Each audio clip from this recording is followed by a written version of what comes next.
오늘 아침 에스라 10장 말씀을 통해서 말씀 가운데 주시는 하나님의 지혜를 깨닫는 축복이 넘치시길 소망합니다.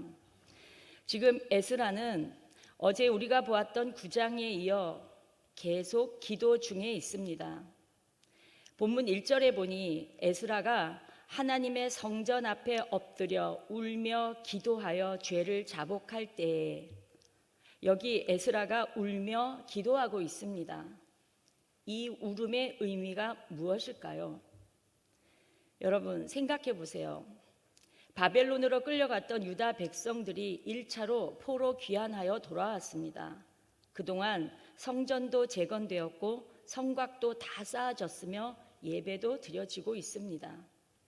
그런데 여기에 하나님이 보시기에 문제가 있었습니다. 그래서 제사장 겸 학자 에스라를 1차 포로 귀환 숫자보다는 훨씬 적은 약 1700명과 함께 귀환시켜 보냅니다. 그런데 에스라가 와서 보니 놀랄만한 일이 벌어져 있었는데 앞장 9장 2절에 보면 그들의 딸을 맞이하여 아내와 며느리로 삼아 거룩한 자손이 그 지방 사람들과 서로 섞이게 하는데 방백들과 고관들이 이 죄에 더욱 으뜸이 되었다 하는지라. 여러분 무슨 죄입니까? 이 죄는 신명기에서 하나님이 가장 무섭게 경고한 것으로 가나안 7족속과 결코 혼인하지 말라는 그 명령을 어기고 있었습니다. 이방인들과 결혼을 한다는 것은 단순히 민족 간의 피가 섞이는 문제뿐만 아니라 그들의 우상 바알과 아세라 신들을 가져와서 여호와 하나님과 결탁하는 혼합주의를 가져오게 됩니다. 혼합주의. 여호와 하나님도 축복을 주실 것이고 바알 신도 아세라 신도 복을 주실 것이고 이것도 좋고 저것도 좋고 복을 많이 받으면 좋은 것, 이렇게 생각하게 된다는 것입니다.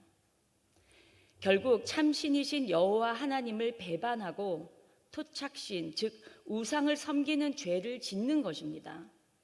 이 죄는 솔로몬 때부터 시작되어 하나님과의 언약을 깨어버렸습니다. 그래서 이스라엘 전체 백성들의 저변에는 이것이 아주 당연시되고 자연스럽게 번져 있었습니다. 바로 그 죄 때문에, 바로 그 우상 숭배 때문에 나라도 망하고 심지어는 바벨론으로 끌려가서 무려 70년간 뼈와 살이 타는 혹독한 고통을 겪었습니다. 그 이후 하나님의 은혜로 예루살렘으로 돌아왔건만 놀랍게도 이들은 또다시 동일한 죄를 범하고 있는 그 모습을 에스라가 지금 보고 있는 것입니다. 그래서 에스라는 아하와 강가에 앉아서 넋을 놓고 이 일을 어떡하나, 이를 어쩌나 눈물을 흘리며 기도하고 있는 그 모습을 오늘 우리가 보고 있는 것입니다. 사실 에스라 학사는 토착민들이 섬기는 우상 숭배의 죄와는 아무 관련이 없습니다. 그런데 에스라가 하나님의 성전 앞에 엎드려 울며 기도하며 죄를 자복하고 있습니다.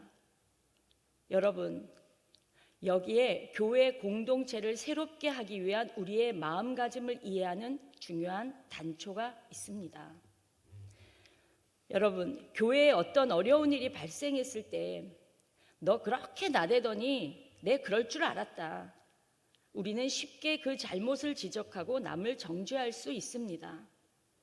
그런데 이 학자 에스라는 그 죄를 다 우리의 죄로, 공동체의 죄로 끌어안았습니다. 내가 저지른 죄는 아니지만 우리의 죄로 기억하며 자복하고 있어요. 이런 공동체가 희망이 있는 것입니다.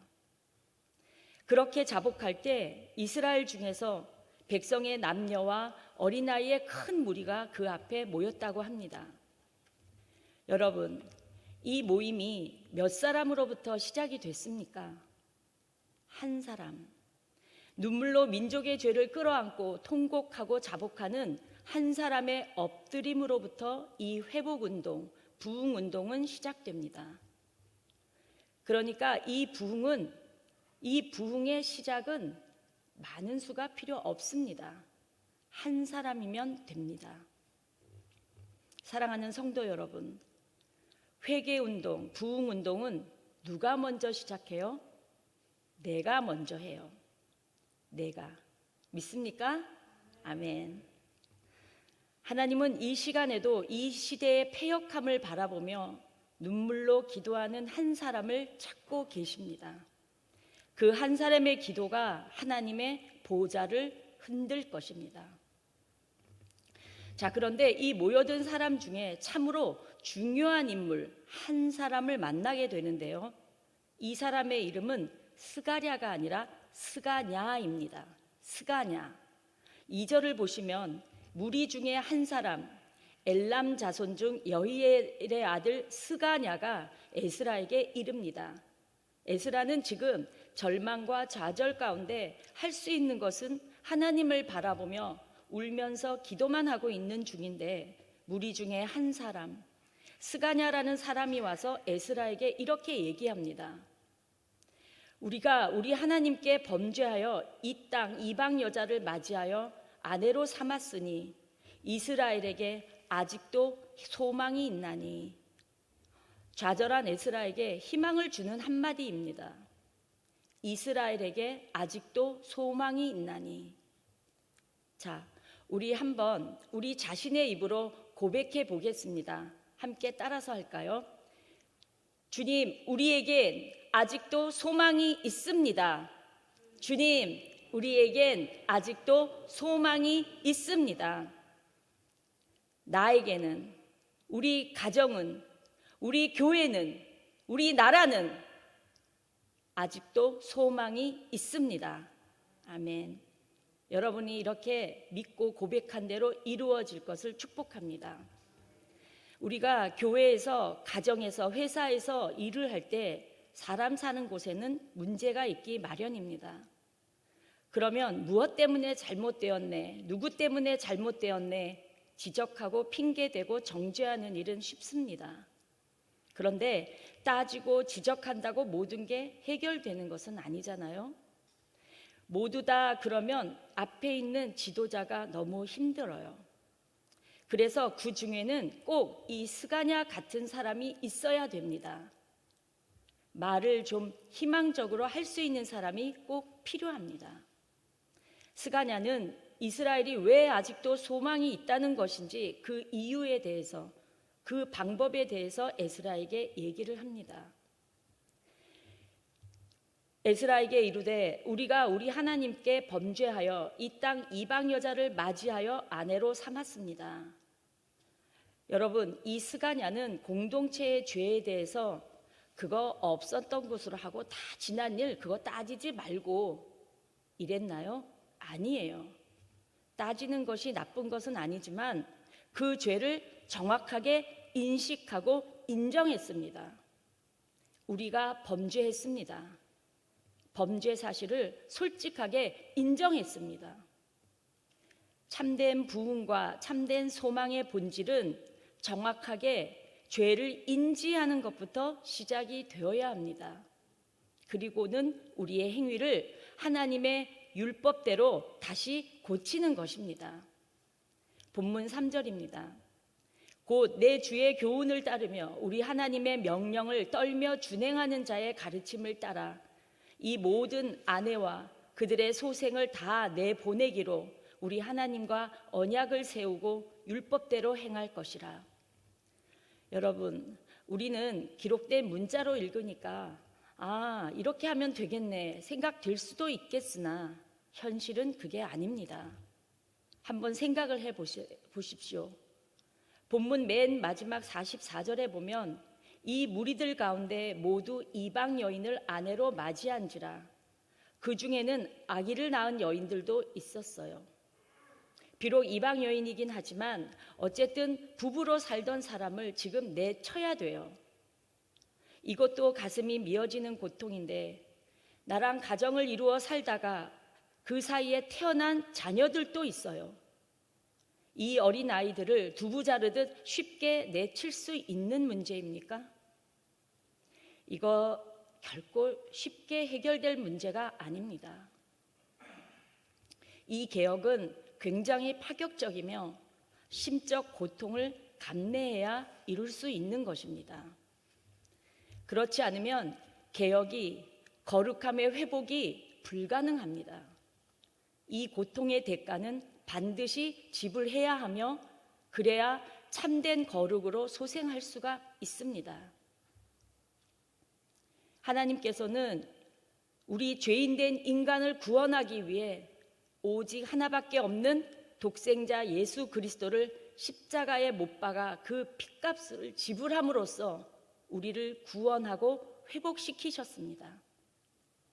하나님의 거룩을 회복하기 위해서 눈에 넣어도 안 아플 내 자식을 쳐내야 되는 이 제안을 지금 누가 하냐 하면 스가냐라는 평범한 한 사람이 하고 있습니다. 이 사람들은 다 말씀에 떠는 자들이라 그랬어요. 이것을 요즘식으로 얘기하면 에스라 목사에게 말씀에 떠는 평신도가 제안하고 있는 것입니다. 4절을 보시면 이는 당신이 주장할 일이니, 스가냐가 지금 뭐라고 그러는 겁니까? 이건 당신이 해야 될 일입니다. 그러니까 이건 목사님이 결단을 내리고 목사님이 해야 될 일입니다. 평신도가 지금 공황 상태, 멘붕에 빠져 있는 제사장을 가르치고 있는 것입니다. 이는 당신이 주장할 일이니 일어나소서, 우리가 도우리니 힘써 행하소서 하니라. 우리가 돕겠습니다. 용기를 내셔서 이대로 하시면 아직도 이스라엘은 소망이 있습니다. 이게 얼마나 어려운 결단이에요. 그러자 에스라가 일어나 제사장들과 레위 사람들과 온 이스라엘에게 이 말대로 행하기를 맹세하게 하매 무리가 맹세하는지라.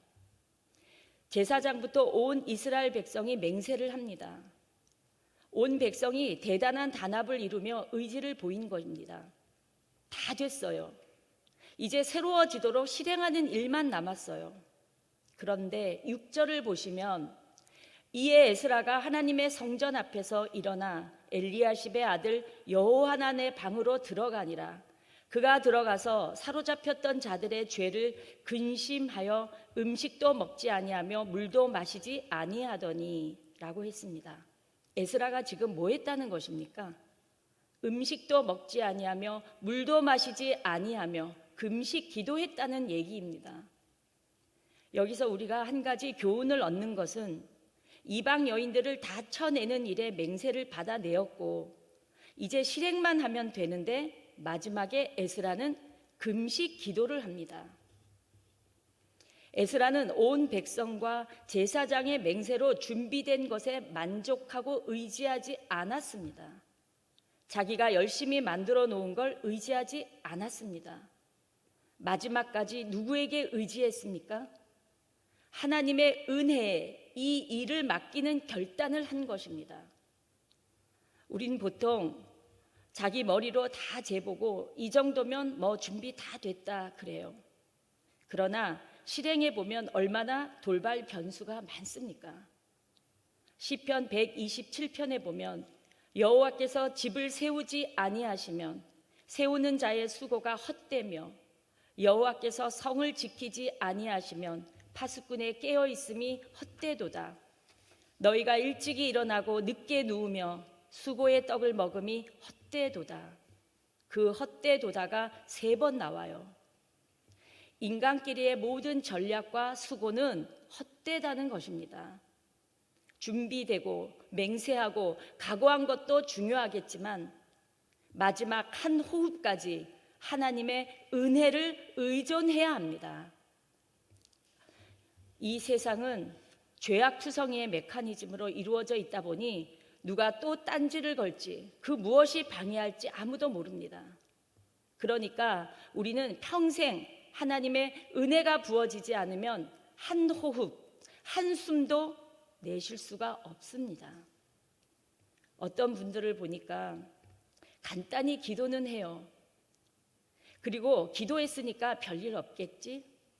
그런 행위적인 기도조차도 의지하면 안 됩니다. 기도는 왜 하는가? 하나님의 은혜에 나를 온전히 맡기는 것입니다. 내가 기도했는데 이건 이미 율법이 된 거예요. 하나님, 나 이렇게 기도했는데 왜 안 들어주세요? 그러니까 안 들어주시는 것입니다. 자기가 기도했다는 사실이 중요한 게 아니라 주권을 하나님께 맡기는 태도가 기도입니다. 이제 말씀을 맺겠습니다. 오늘 범죄한 이스라엘 백성을 바라보며 에스라가 눈물 흘리며 기도하는 모습을 보며 이 아침에 하나님께서 우리에게 주시고자 하는 교훈이 무엇일까요? 첫째는 공동체적 죄라고 할지라도 그것은 나 자신의 죄로 인식해야 하겠습니다. 회개의 출발은 자신의 죄를 정확히 인식하고 인정하는 것입니다. 둘째는 하나님의 말씀을 두렵고 떨림으로 읽어야겠습니다. 그래서 그 말씀대로 살아가는 주의 백성이 되시길 소망합니다. 셋째는 교회를 행함에 앞서 나 자신이 희망의 전도사가 되어야 하겠습니다. 불평함에 머무를 것이 아니라 이렇게 하면 소망이 있습니다 라고 외치는 자가 되시길 바랍니다.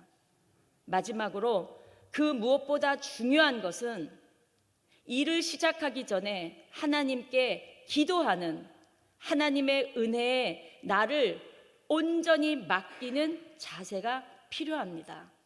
올 한 해 이 교훈대로 행하는 저와 여러분 되시기를 주님의 이름으로 축복합니다. 기도하겠습니다. 거룩하시고 자비로우신 하나님, 우리가 짓는 죄 때문에 하나님의 마음을 상하게 해드리고 죄로 인해 하나님과의 관계가 깨어지는 것을 진정으로 두려워하고 근심하며 마음 아파할 수 있게 하옵소서. 죄를 지은 것에 후회와 반성만 되풀이하지 않고 그 죄에서 돌이키고 죄를 끊어버리려고 결단하고 노력하게 하옵소서.